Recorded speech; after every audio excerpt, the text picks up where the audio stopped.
God is making a comeback in many ways. It's impossible to keep the Creator down because it's always popping into human consciousness in different ways. But the real waking up is the experiences with the beings and the entities, the lucid dreaming, leaving your body in controlled meditation. And I don't mean astral travel here. Please, that's not what I'm saying. Astral travel is really not that big a deal, to be honest with you. A lot of the astrology crowd's really fascinated with it because it's all astral. Astrology is astral. Robert C. Monroe is astral. It's all a bunch of nonsense. Okay, really a nonsense. Our consciousness goes way beyond the astral, and we can engage it. So this is what happened, and it happened as a structured and planned event. And what I mean by that is there were meetings, there were things written down. I think Ronald Bernard, when asked at the end of that groundbreaking interview he did a number of years ago, this is the Dutch banker who I played. When asked in Dutch at the end of the interview, like, what is all this about, the Luciferianism, the child sacrifice and everything, he gave a very simple answer. And you could tell by his body language, and he kind of whispered it. For most of the interview, he was talking in his normal voice. And people have such a trepidation about saying this out loud. And it's because so much of our social conditioning goes against it. But he said, if you want to know the plan, read the Protocols of the Learned Elders of Zion, which is alleged to be a conspiracy theory by modern public-facing Jewish activists like Alan Dershowitz, who went to Epstein Island numerous times, by the way. Claims he got massaged by young girls but never took his underwear off. Seriously? All right, there's your source for countering the Protocols of the Learned Elders of Zion. But that's the plan. And if you take the time to read that, and I have a number of years ago, you can say it's not true, it's a conspiracy theory. You can say whatever you want. But everything in there is happening now, like as specifically as an architectural blueprint, right down to the inch, right down to the square foot. It's happening exactly as they wrote it down. Okay? Exactly as they wrote it down. It's a little bit disturbing, actually. Okay, so let's get back to it. And I want to say that, look, I'm extremely uncomfortable talking about these things. Protocols of the Learned Elders of Zion and so far and so on and so forth, okay? It's not a comfortable topic, and I don't like to say things or imply things that are not, I suppose, loving. But I want you to consider these things. I was forced to consider these things. Now, I'm going to play something here about the protocols. And it is, I suppose you could say, very positive in terms of, well, you'll see. Okay, so it's the protocols from the conspiracy point of view. A major legacy of the late 19th century Russian anti-Semitism was the fabricated text known as the Protocols of the Elders of Zion. The work originated in circles of the Russian secret police, based on materials borrowed from earlier conspiratorial anti-Jewish writings and theories. Originally published in the early 20th century under the title Antichrist, the Protocols disseminated, eventually becoming one of the most widely distributed anti-Semitic publications of modern times. The conspiratorial content presented in the publication serves to explain its attractiveness to anti-Semitic ideologues, parties, and movements. So the Tsarist secret police put together this document that basically chronicled the meetings, the alleged meetings that took place over time in Prague at the site of the Jewish cemetery by Jewish elders who came together to discuss ways in which they could rule the world, in which Jews could rule the world. So every single movement in history, every single event in history can be that way attributed to the Jews. The Jews have a scheme, have a ploy to rule over the world. And they, so that the French Revolution, according to these protocols, was orchestrated by the Jews. Socialism, invented by the Jews. Capitalism, every single event. This protocol spread in Central and Western Europe, although very soon, in the early 1920s, the origin of the protocols with the secret police of the Tsarist regime was uncovered and explained, and some of those who had actually believed that the protocols were something real realized that they had been led astray and then attacked the protocols.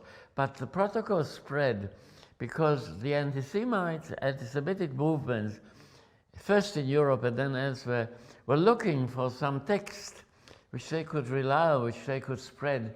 Conspiracy theories are always very popular because people can't explain the complicated development of history. So they are looking for some conspiracy that will explain it. And here you had a conspiracy.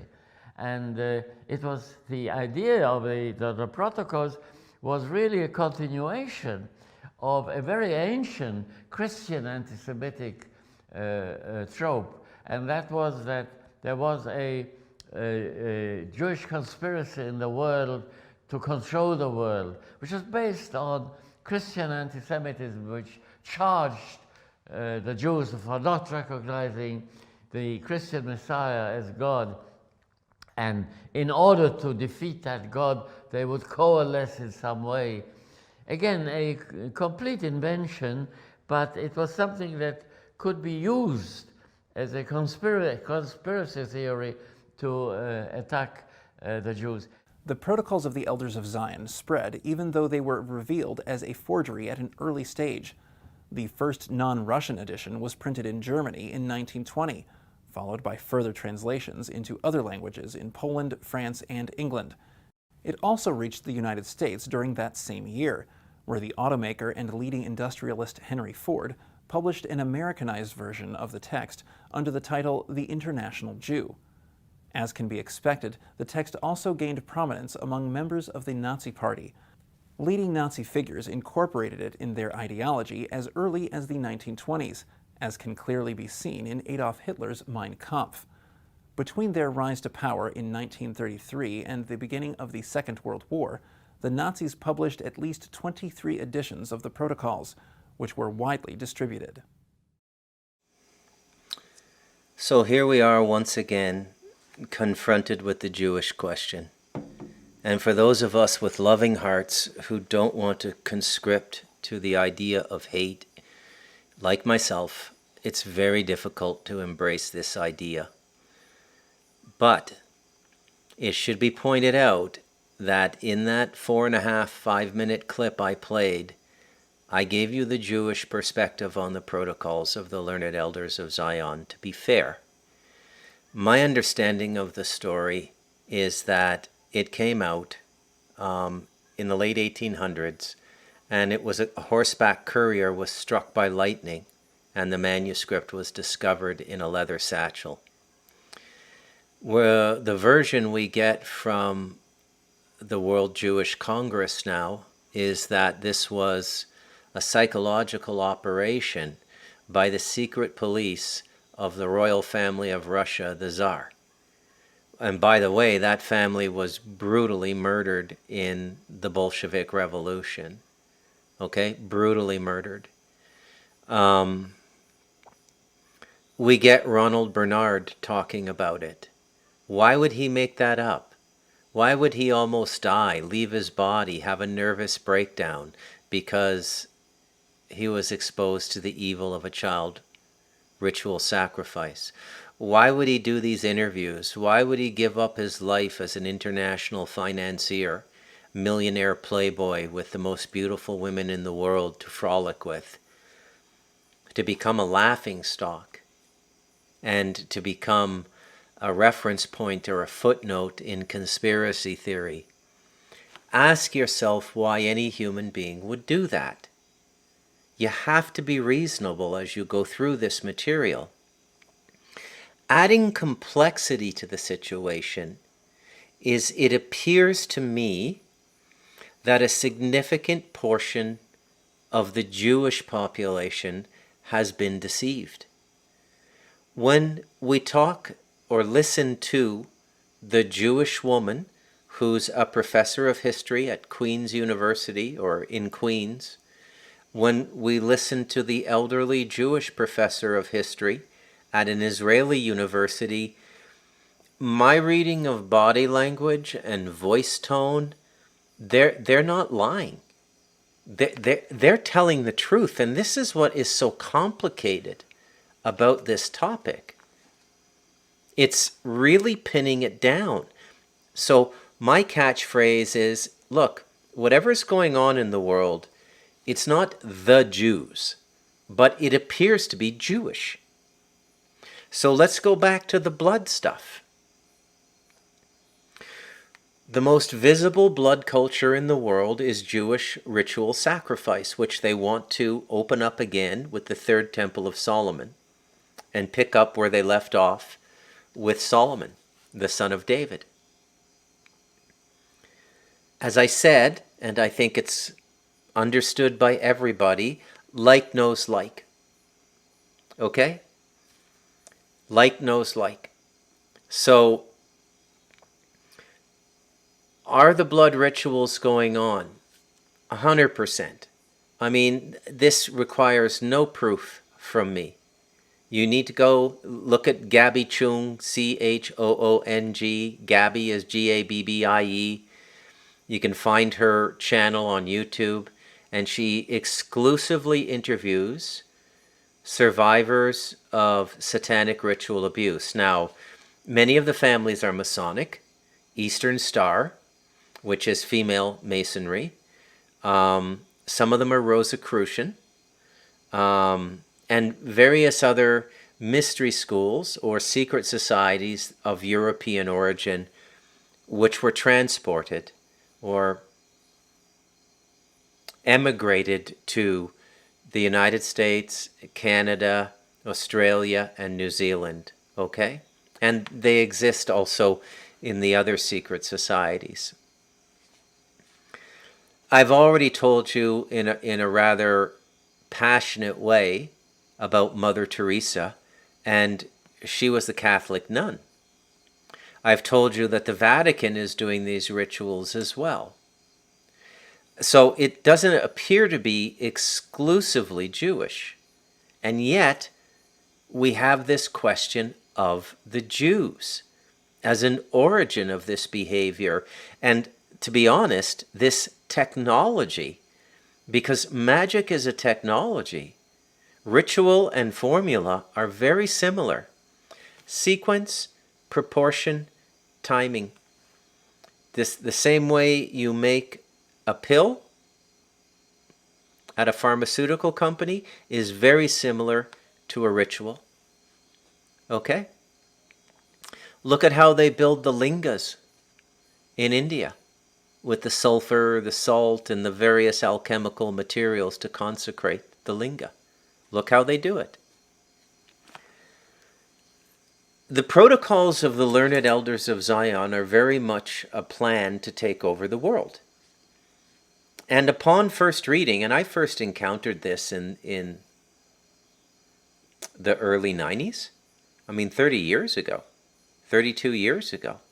When I first encountered it, I laughed at it. When I had that download in 2003, 2002, something in me changed. I looked at the protocols again and I went, this seems much more plausible than what I first suspected. Okay? Many of the Jews are brainwashed. They're just as certain kinds of Christians have been in the past, and even to this day, I would say the Eastern Orthodox. I mean, again, go back to Dostoevsky. You've got the Jewish landlady in Crime and Punishment. She's the ultimate archetype of the Jew. Now, those of you who watch me fairly consistently, you know I'm a fan of Shakespeare and how I don't believe he got anything wrong. Well, look at The Merchant of Venice. We get the moneylender Shylock requesting a pound of flesh if the debt is not returned. Why a pound of flesh? Why is this characterization of the Jew coming back again and again and again? Henry Ford was nobody's fool. He pioneered modern assembly line manufacturing in the United States, and as such would have come into direct contact with any force that sought to control the world. And he did. And he spoke about it. And he named it. For him, it was the international Jew. We know what the Jews did to Germany between World War I and World War II. They basically economically raped it, because the German Jews were one of the few populations that could connect with outside money to bring it in and to buy everything up at pennies on the dollar. Look at the United States. Why are there so many Jews in positions of power? Are they just naturally smart people? I don't think so. I don't think Blinken's a particularly bright guy. I think Janet Yellen, the Secretary of State, is kind of stupid. Just a stupid person. We know just by the economic analysis I've given you that all of these economic problems could be done away with if we just did away with the International Monetary Fund and patriated all the central banks so the people and the governments of those countries owned their central bank. We could have societies as productive or more productive than they are now. We could work less and we'd have no income tax. Where is all the money going? Why does Larry Fink have BlackRock? Why does a single Jewish person control so much capital, trillions of dollars, without anything being produced? It's all computational analysis with supercomputers and buying and selling things. That's how he became a trillionaire. He's never produced a pencil, a television, a building, nothing. He's never produced anything. Time and time again, when you look at this situation, it gets more and more difficult to pretend it isn't going on. And given the precariousness of the situation that we're in now, the question has to be asked aloud again. What is the intent of the Jew? Well, that can be answered quite simply by going and listening to some of the rabbis on YouTube. They're almost gleeful about the destruction of America, the ancestor of Rome, or the heir of Rome. They're almost salivating with joy over the prospect of Christians being mutilated and raped and killed in horrific ways. Who's behind this border invasion? Everything they say they don't do, and it is an anti-Semitic trope, is happening right in front of us right now. Right in front of us. The question has to be asked. If it's not the Jew, and they have so many positions of power in France and England and America and Canada and Australia, why aren't they telling us who's doing it? Why aren't they protecting us from it? They've all assumed positions of power. In the United States, almost all the department secretaries are Jewish now. And you're being invaded at the southern border. And the president is a possessed zombie, a walking golem. And yet no Jewish voice like Anthony Blinken, Secretary of State, or anyone is standing up to tell us what's going on. And throw the Catholics in as well. And again, it's not the rank and file Catholics who pray with a full heart and who really want love. It's the secret society Catholics, the preponderance of Knights of Malta to be a director of the CIA. The Vatican's in on this. They run baby mills. They farm out children as well. It's not just the Jews. But the Jews seem to be leading it. It's a culture that we could uniformly call Satanism.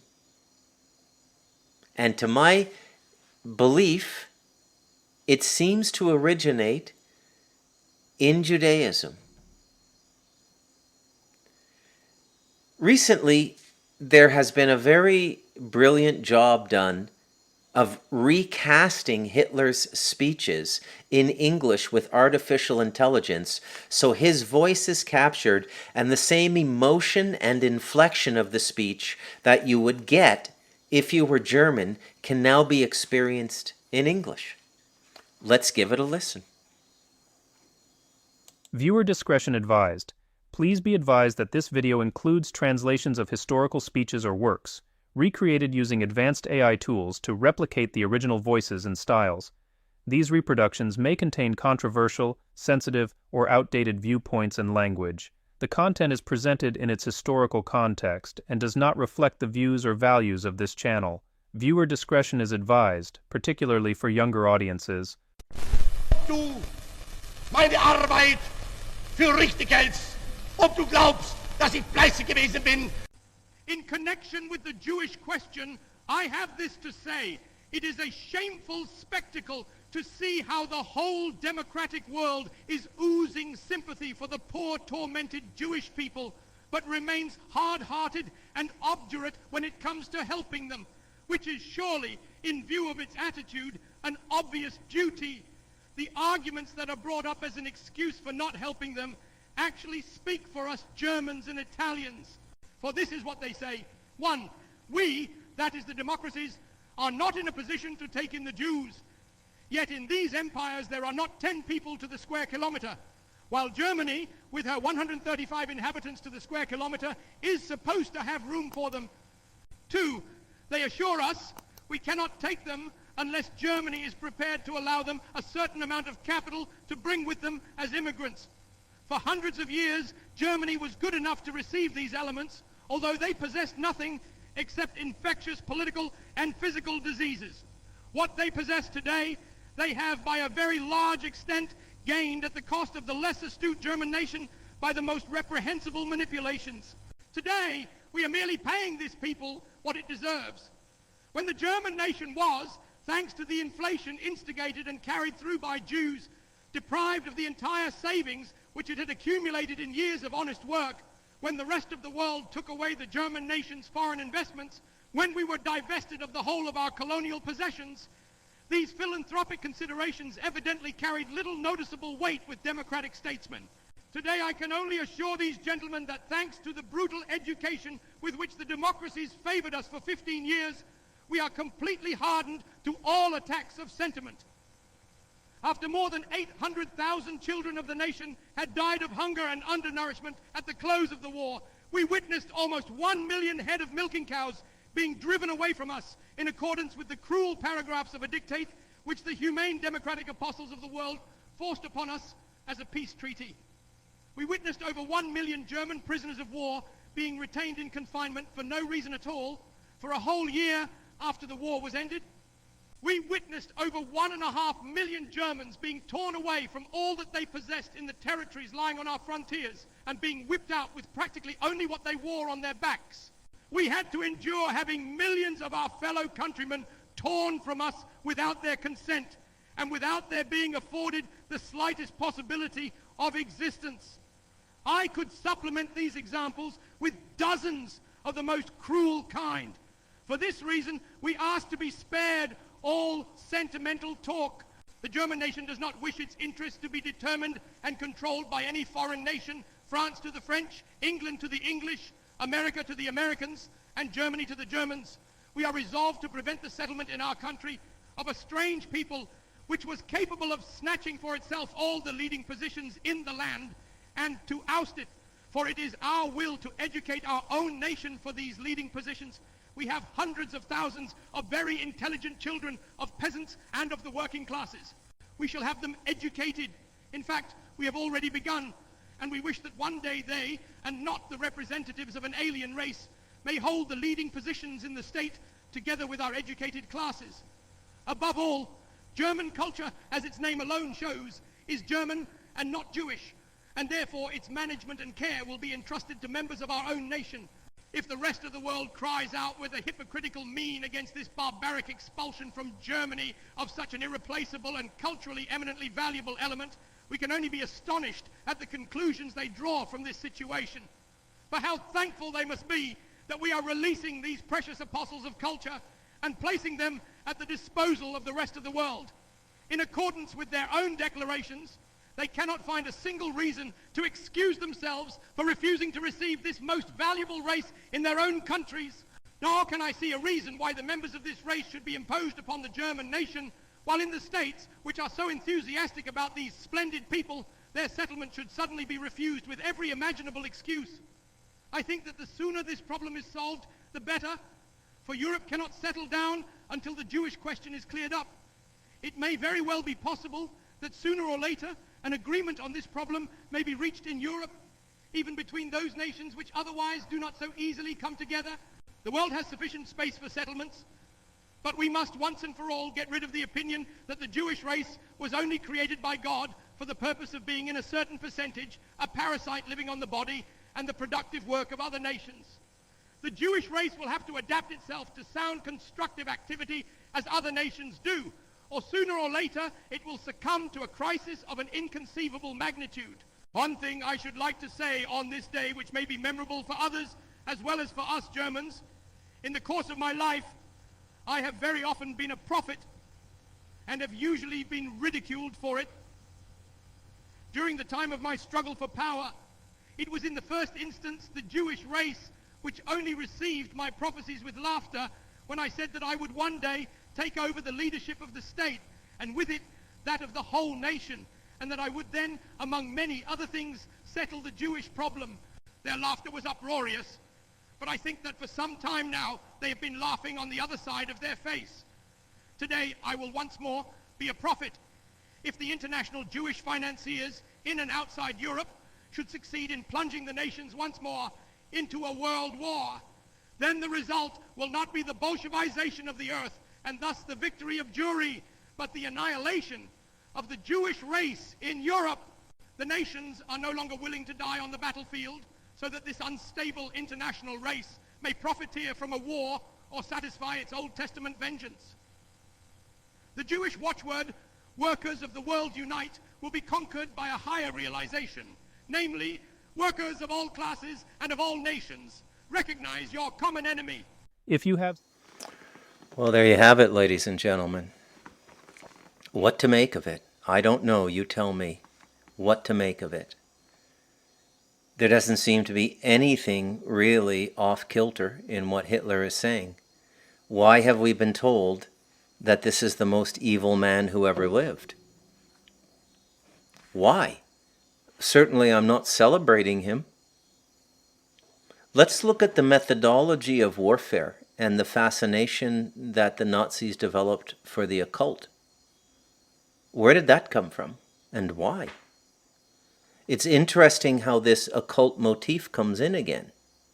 And remember, this becomes a big thing in The Devil in Us, a memoir of you and me as we go through the 20th century. This constant occult underpinning to everything, whether it be the rocket scientists, Jack Parsons, the prolific number of Satanists and ritualists and ceremonial magicians that have come about since World War II, the double helix of science and magic, the desire to open a portal to where, bring in what? This idea of a portal opening and the human race being invaded is omnipresent in the human imagination now. You can hardly watch a film without encountering it now. The Avengers comes to mind. The first Avengers, where the Chitauri come through, led by Loki, and try to take over the earth. They come through a portal. You get this time and time again, this idea, portals are real. They are the province of magicians. Okay? Magicians and wizards know how to operate portals. Stardust Ranch was a massive portal site. Massive portal site. Naturally occurring portal site. So I got a PhD in portals, working on that book and getting to know John Edmonds. Now the Nazis probably, in my context, in my interpretation, the Nazis realized that you can't win a gunfight with a knife. And this is why they got into the occult, because they were fighting an occult enemy in the Jews. Makes sense, doesn't it? Not too hard to figure out. My point today in bringing these things up is that we are getting very close to the event horizon, where this plan that I have beginning in 1880 is reaching its culmination. And we seem to have two coincident things going on. The march toward the Third Temple, although that could be a red herring, it could be a distraction, okay? But we have this march toward world power in the form of the Jews. We have a proliferation of unidentified flying objects, orbs, unidentified aerial phenomenon, all of these sorts of things which are indicative of portals. Okay? So the event horizon that we're coming up upon is the reconciliation of all of this data experientially. We're going to know what's going on. If you're alive now and you're under 60 years old, you're probably going to experience it. So get ready.